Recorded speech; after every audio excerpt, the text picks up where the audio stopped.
Bonsoir tout le monde. J'ai envie de vous parler de ce solstice d'hiver, de l'esprit du solstice d'hiver, parce que vous savez que moi je m'occupe surtout de la partie de l'esprit, ce que je peux capter à partir des lectures astrologiques de Philippe Bonato, mon complice. Je crois qu'on vous l'a clairement dit dans le dernier bulletin qu'on a fait à quatre mains, lui et moi. On s'est vraiment cassé la tête. C'est très difficile à traduire ce qui se passe dans le ciel. Ce qui est en haut est comme ce qui est en bas, et vous voyez le bordel qu'il y a sur Terre.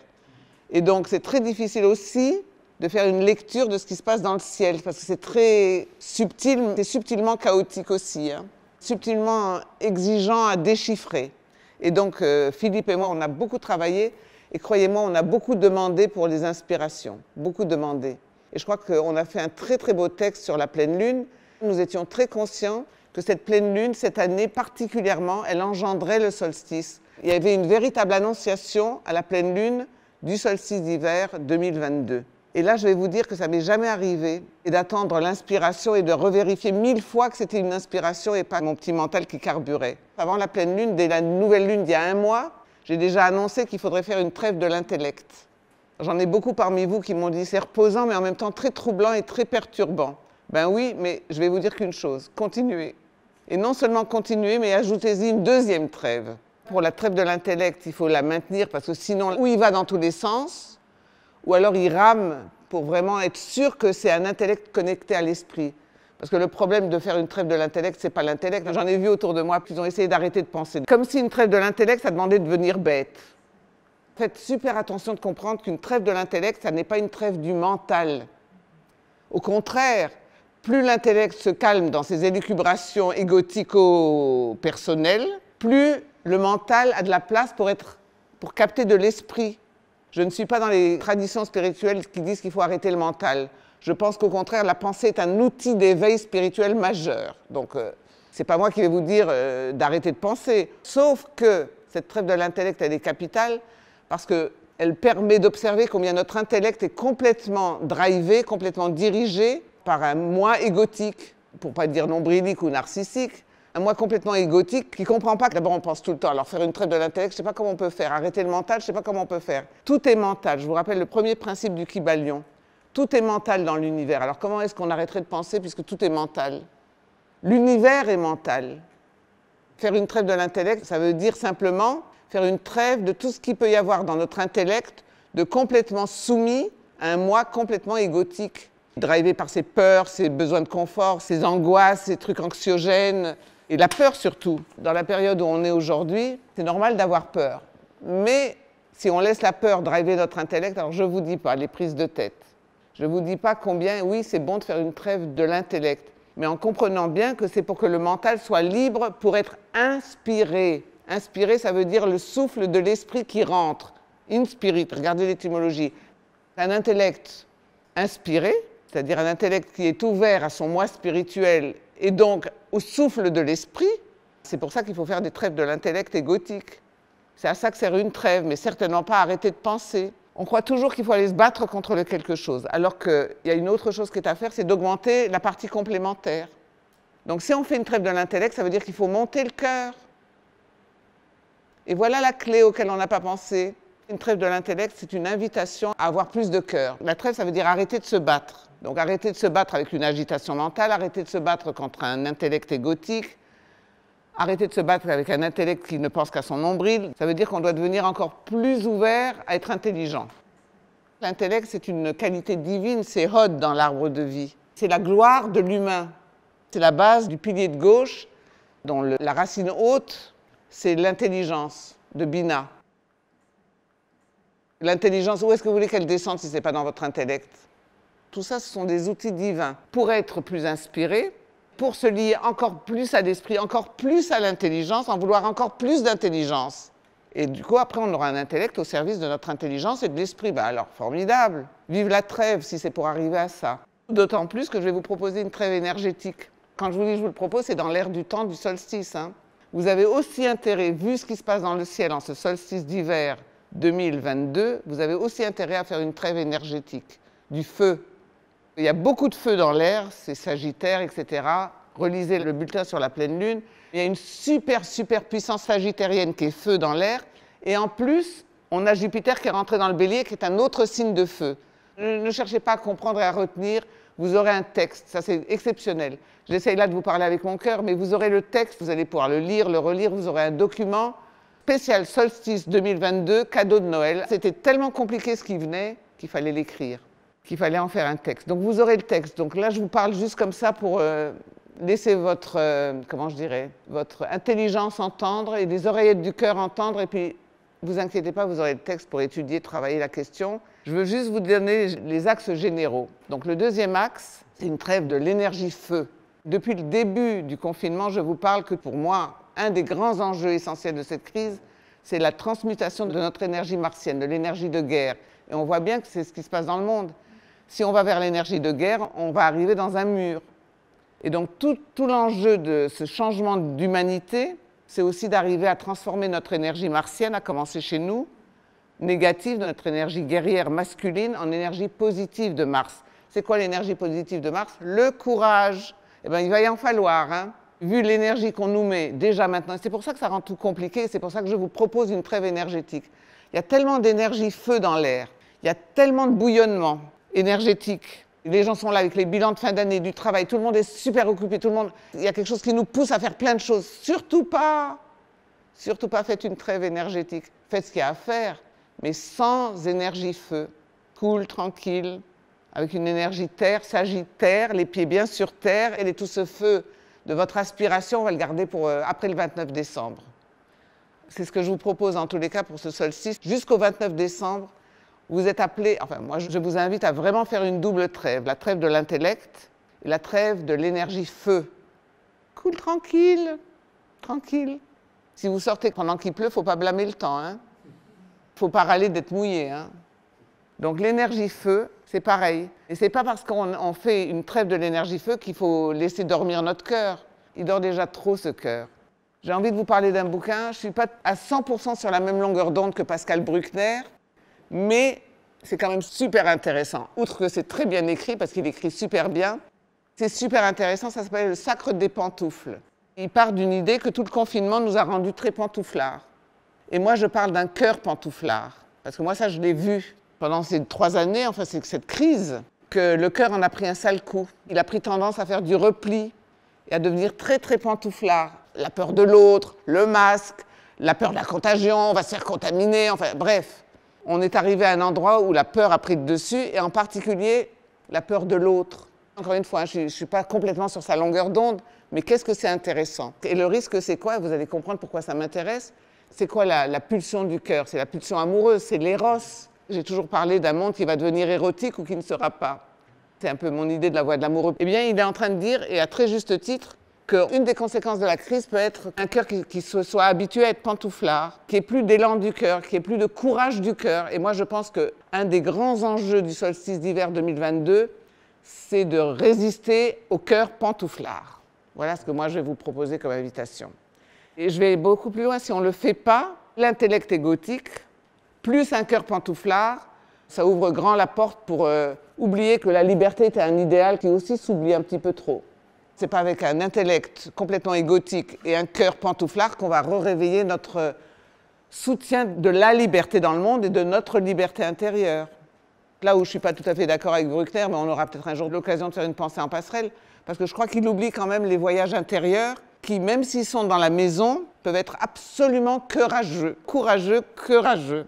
Je vous en recommande la lecture, parce que peut-être il y aura quelques phrases qui vous diront « Ouais, je suis peut-être devenu un peu pantouflard. Oui, j'ai peut-être mon cœur qui est devenu un peu pantouflard. Mon éros est peut-être vraiment en repos. » Et ça finit par faire des dégâts, hein, de ne plus avoir d'élan du cœur. Et puis d'espérer que notre énergie cœur d'avant va marcher pour la suite du voyage. Moi, je vous dis que j'y crois pas. Moi, je pense qu'avec l'énergie cœur d'avant la crise, vous vous ferez prendre par les pièges de la crise. Et la crise, elle n'est pas finie. Il faut monter le cœur, il faut que l'intelligence devienne une intelligence sensible et que le cœur devienne un cœur intelligent. Parce qu'honnêtement, le cœur, quand il n'est pas intelligent, qu'est-ce qu'il peut être bébête, hein?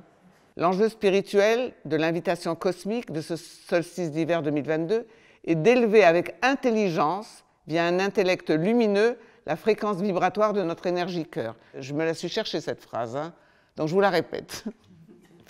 L'enjeu spirituel de l'invitation cosmique de ce solstice d'hiver 2022 est d'élever avec intelligence, via un intellect lumineux comme le soleil, la fréquence vibratoire de notre énergie cœur.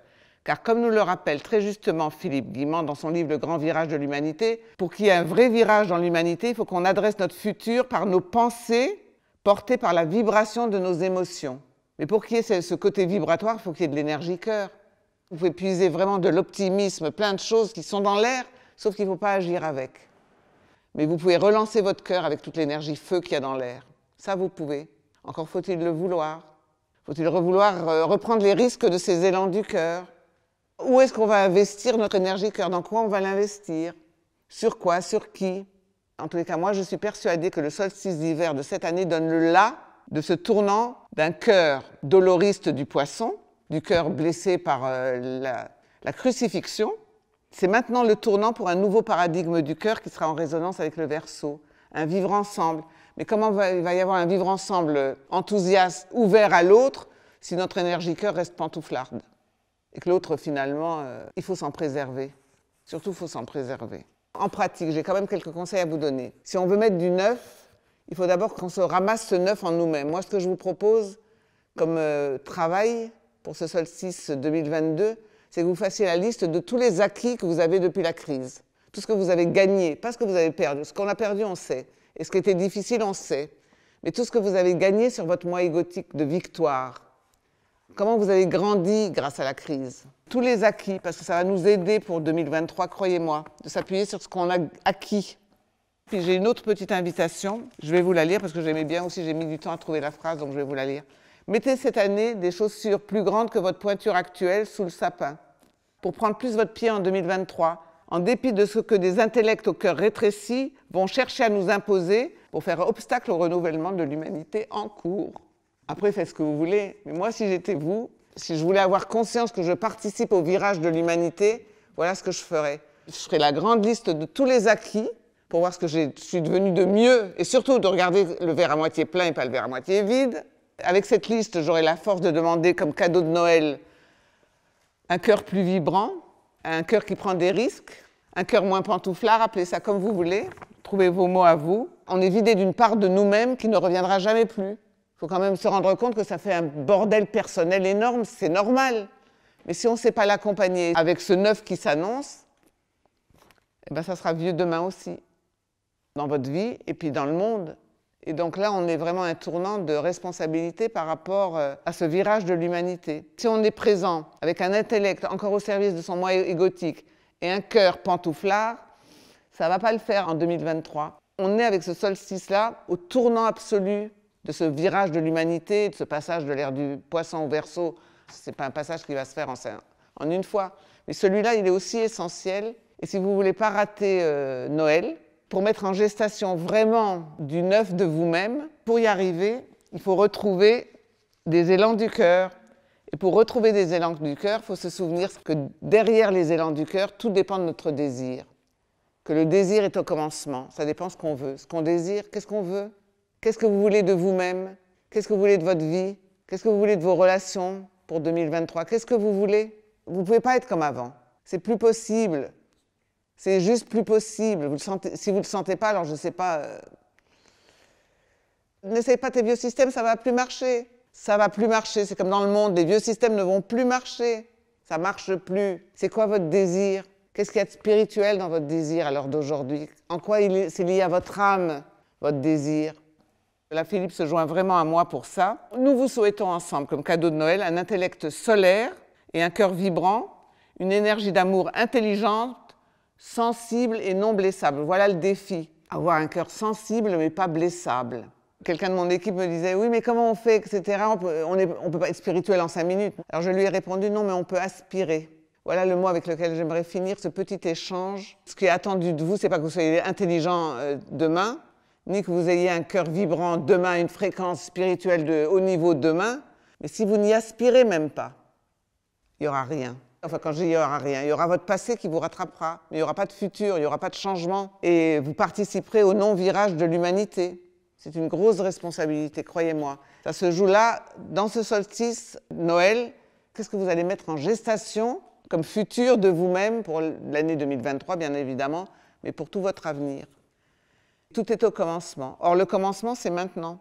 c'est dans le ciel, mais vous le sentez bien. S'il n'y a même pas une aspiration, vous ne pouvez retrouver que du passé devant vous, et c'est le passé qui créera le futur. C'est-à-dire le foutoir, comme dit Philippe Guimand. Mais pas le futur radieux, pas le futur glorieux. L'aspiration précède le changement ou les opportunités parce qu'elle les engendre. Allez, on se prend une grande respiration et je reprends. L'aspiration précède le changement ou les opportunités parce qu'elle les engendre, en fait. Donc si on n'aspire pas, on n'engendre pas les occasions et le changement. Il n'y a que le passé qui peut se remettre au présent et le présent qui refera le futur à partir du passé. Philippe, il utilise le mot désir au sens d'une aspiration accompagnée de la joie qui l'accompagne en tant qu'anticipatrice de sa réalisation. Donc s'il n'y a pas cette joie du futur que vous avez envie d'être, moi je veux ça, je veux ça, je veux ça. Ben, t'as vu la gueule que t'as alors que tu veux ça? Tu veux tout ça, il n'y a aucune joie, ça ne te fait pas anticiper la joie que ça va être d'être comme tu as envie d'être? Aucune joie? Et vous croyez que sans cette joie, sans cette force émotionnelle qu'est la joie, vous allez réussir à réaliser vos désirs? Vous allez réussir à changer l'enseignement de Jésus. Hein. Vous allez dire, je ne demande pas et je vais recevoir quand même. Chez Philippe Guimand, on a quand même des choses très en commun. C'est pourquoi je parle ici du désir acte, et non du désir frustré par la passivité. Si on ne rompt pas avec la routine et la familiarité d'un ancien système, le désir ne sera jamais assez fort pour créer le changement. Le désir en acte, hein, pas le désir passif. Voilà en tous les cas ce que j'avais envie de partager avec vous très profondément. Je vous ai dit un peu tout ça en chaos, mais avec le cœur. Je vous souhaite vraiment ce courage du cœur, de devenir des gens courageux, qui aient le courage d'avoir du cœur et de prendre les risques du cœur et les risques d'avoir des élans du cœur. C'est pas grave de rester encore un petit peu cocooné, c'est pas grave, à condition que l'aspiration soit là, à l'intérieur de sa maison, à l'intérieur de son cocoonage, de ne pas perdre l'aspiration à notre futur glorieux, personnel. Hein. Qui vous allez être? Vous ne serez plus jamais comme avant. Alors qui vous allez être demain? Voilà la bonne question. Ça va dépendre de ce que vous allez faire ces 15 prochains jours. Entre vous et vous-même, et vous et votre âme, entre votre intellect et votre esprit, et entre votre âme et votre cœur. Votre vie intérieure. C'est maintenant que ça se joue. C'est maintenant. En cette fin d'année, c'est toujours à la fin que ça crée un nouveau commencement. Il y a une fin de mois pour un nouveau mois, il y a une fin de monde pour un nouveau monde, il y a une fin d'année pour une nouvelle année, un nouveau printemps et des nouveaux commencements de vous-même. Je vous le souhaite de tout mon cœur et n'oubliez pas de faire votre liste de tous les acquis, ça vous donnera des forces pour aspirer plus grand. Je vous embrasse très fort